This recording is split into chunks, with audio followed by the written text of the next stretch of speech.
ଏମିତି କୁଳାଙ୍ଗାର ପୁଅ ଭାଗ୍ୟରେ ଥିଲେ ମିଳେ। ଗୋଟିଏ ଅତି ସୁନ୍ଦର ଶିକ୍ଷଣୀୟ କାହାଣୀଟିଏ। 65 ବର୍ଷର ସୁଧାକର ବାବୁ ତାଙ୍କ ବଡ଼ ପୁଅକୁ ଫୋନ୍ କଲେ ଆଉ କହିଲେ, ଆମର ଆକ୍ସିଡେଣ୍ଟ ହୋଇଯାଇଛି।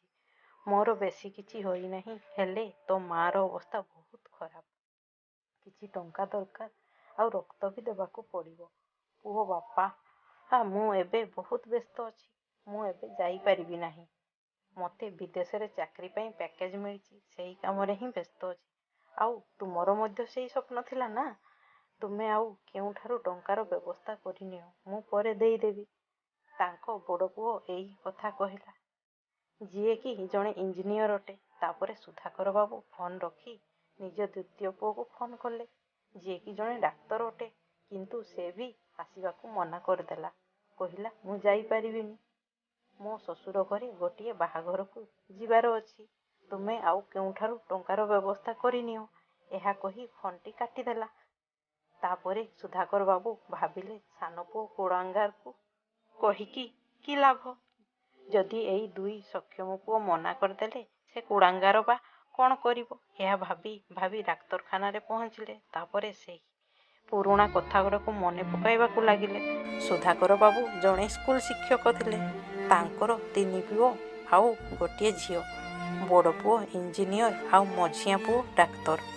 2 ଜଣଙ୍କର ବିବାହ ସମ୍ଭ୍ରାନ୍ତ ଘରର ଝିଅ ସହିତ ହୋଇଥିଲା। 2 ଜଣ ନିଜ ନିଜ ସ୍ତ୍ରୀକୁ ଧରି ଅଲଗା ଅଲଗା ସହରରେ ରହୁଥିଲେ। ଝିଅର ବିବାହ ମଧ୍ୟ ଖୁବ୍ ଧୁମଧାମରେ କରିଥିଲେ।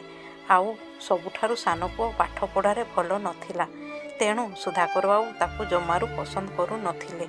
10ମ ଶ୍ରେଣୀ ପରେ ସେ ପାଠ ଛାଡ଼ି ଦେଇଥିଲା ଆଉ ଘରେ ହିଁ ରହିବାକୁ ଲାଗିଲା। ସେ କହୁଥିଲା, ମୋର ଚାକିରି ବାକିରି କିଛି କରିବାର ନାହିଁ, ମୁଁ ଘରେ ରହି ବାପାଙ୍କର ସେବା କରିବି। କିନ୍ତୁ ସୁଧାକର ବାବୁ ତା ଉପରେ ବହୁତ ଚିଡ଼ଚିଡ଼ ଆଉ ବିରକ୍ତ ହେଉଥିଲେ। ତେଣୁ ସେ ତାଙ୍କ ସାନ ପୁଅକୁ କୁଳାଙ୍ଗାର ନାମ ଦେଇଥିଲେ। କୁଳାଙ୍ଗାରକୁ ଘରେ କେହି ବେଶୀ ପସନ୍ଦ କରୁନଥିଲେ। ଯେତେବେଳେ ସୁଧାକର ବାବୁ ଅବସର ନେଲେ, ସେହି ଟଙ୍କା 2 ପୁଅଙ୍କ ଉଚ୍ଚଶିକ୍ଷା ଆଉ ଝିଅର ବାହାଘରରେ ଖର୍ଚ୍ଚ କରିଦେଇଥିଲେ। ତାଙ୍କର ସହରରେ ଗୋଟିଏ ଘର ଆଉ କିଛି ଜମି ଥିଲା। ତା ସହିତ ଗାଁରେ ମଧ୍ୟ କିଛି ଜମି ଥିଲା। ଘର ଖର୍ଚ୍ଚ ତାଙ୍କ ପେନ୍ସନ୍ ଟଙ୍କାରେ ଚଳିଯାଉଥିଲା। ଯେତେବେଳେ ସୁଧାକର ବାବୁକୁ ଲାଗିଲା ଯେ ତାଙ୍କ ସାନ ପୁଅ ଆଉ ସୁଧୁରିବ ନାହିଁ, ସେ ସବୁ ଜିନିଷକୁ 3 ଭାଗ କରିଦେଲେ। ସାନ ପୁଅକୁ ତା ଭାଗର ଜମି ଦେଇ ଗାଁରେ ରହିବାକୁ କହିଲେ। କିନ୍ତୁ କୁଳାଙ୍ଗାର ବାପା ମାଆଙ୍କୁ ଛାଡ଼ି ଯିବାକୁ ଚାହୁଁନଥିଲା। ହେଲେ ବାପାଙ୍କ ଜିଦ୍ ଆଗରେ ମୁଣ୍ଡ ନୁଆଁଇଲା। ତାପରେ ଗାଁକୁ ଯାଇ ନିଜେ ଗୋଟେ କୁଡ଼ିଆ ତିଆରି କରି ସେଇଠି ରହିବାକୁ ଲାଗିଲା। ସୁଧାକର ସବୁବେଳେ 2 ମେଧାବୀ ପୁଅଙ୍କର ବହୁତ ପ୍ରଶଂସା କରନ୍ତି ଆଉ ଗର୍ବରେ ଛାତି ଫୁଲାଇ ଉଠନ୍ତି। କିନ୍ତୁ ସେ ତାଙ୍କ କୁଳାଙ୍ଗାର ପୁଅର ନାମ କାହା ଆଗରେ ଭୁଲ ସୁଦ୍ଧା ନିଅନ୍ତି ନାହିଁ। 2 ଦିନ ତଳେ ସ୍ୱାମୀ ସ୍ତ୍ରୀଙ୍କର ଆକ୍ସିଡେଣ୍ଟ ହୋଇଯାଇଥିଲା। ସେ ତାଙ୍କ ସ୍ତ୍ରୀଙ୍କ ସହିତ ସରକାରୀ ଡାକ୍ତରଖାନାରେ ଅଛନ୍ତି। ଡାକ୍ତର ତାଙ୍କ ସ୍ତ୍ରୀଙ୍କ ଅପରେସନ୍ ପାଇଁ କହୁଥିଲେ। ବାପା ବାପା ଡାକ ଶୁଣି ନିଜ ଭାବନାରୁ ବାହାରି ଦେଖିଲେ, ସାମ୍ନାରେ ତାଙ୍କ କୁଳାଙ୍ଗାର ପୁଅ ଛିଡ଼ା ହୋଇଥିଲା। ତାକୁ ଦେଖି ସୁଧାକର ବାବୁ ରାଗରେ ମୁହଁ ବୁଲାଇ ଆଣିଲେ। ହେଲେ କୁଳାଙ୍ଗାର ବାପାଙ୍କ ପାଦ ଧରି ପ୍ରଣାମ କଲା ଆଉ କାନ୍ଦି କାନ୍ଦି କହିଲା, ବାପା, ଆପଣ ଏ କୁଳାଙ୍ଗାରକୁ କ'ଣ ପାଇଁ କିଛି ଜଣାଇଲେ ନାହିଁ? କିନ୍ତୁ ମୁଁ ଆପଣଙ୍କୁ ନଜରରେ ରଖିବାକୁ ମୋ ସାଙ୍ଗମାନଙ୍କୁ କହିଥିଲି। ତାଙ୍କଠାରୁ ଖବର ପାଇବା କ୍ଷଣି ମୁଁ ଦୌଡ଼ି ଆସିଲି।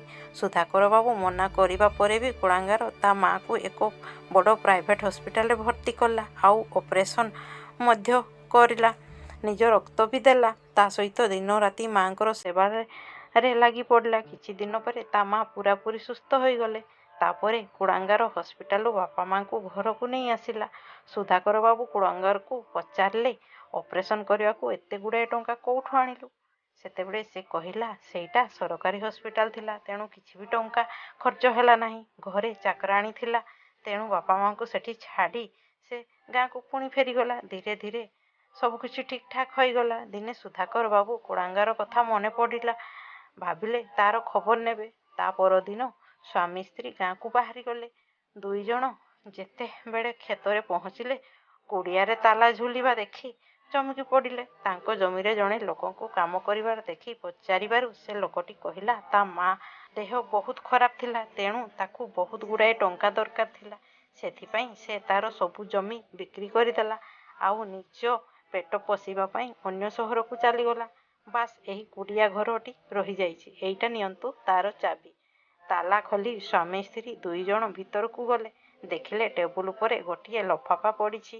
ତାହା ଖୋଲିବାରୁ ଜାଣିଲେ ଯେ ସେଇଟା ହସ୍ପିଟାଲ କାଗଜ ଥିଲା, ଯେଉଁଥିରେ 8 ଲକ୍ଷ ଟଙ୍କାର ବିଲ୍ ଲେଖାଥିଲା।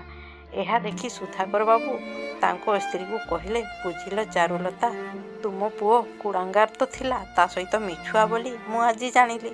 ଏମିତି କହୁ କହୁ ତାଙ୍କ ଆଖିରୁ ଲୁହର ଧାର ବହି ଯାଉଥାଏ।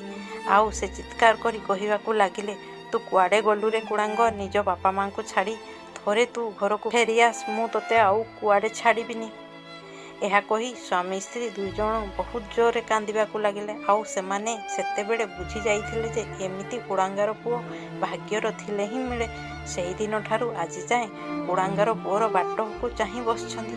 ତ ଫ୍ରେଣ୍ଡସ୍, ଆପଣମାନଙ୍କୁ ଏହି ଗଳ୍ପଟି କିପରି ଲାଗିଲା କମେଣ୍ଟସ୍ ମାଧ୍ୟମରେ ଆପଣଙ୍କ ମତ ନିଶ୍ଚୟ ଜଣାଇବେ। ତା ସହିତ ଚ୍ୟାନେଲଟିକୁ ଲାଇକ୍, ସେୟାର ଆଉ ସବସ୍କ୍ରାଇବ୍ କରିବାକୁ ଜମାରୁ ଭୁଲିବେ ନାହିଁ। ଭିଡ଼ିଓଟି ଆପଣମାନେ ଶେଷ ପର୍ଯ୍ୟନ୍ତ ଦେଖିଥିବାରୁ ଆପଣମାନଙ୍କୁ ଅଶେଷ ଅଶେଷ ଧନ୍ୟବାଦ।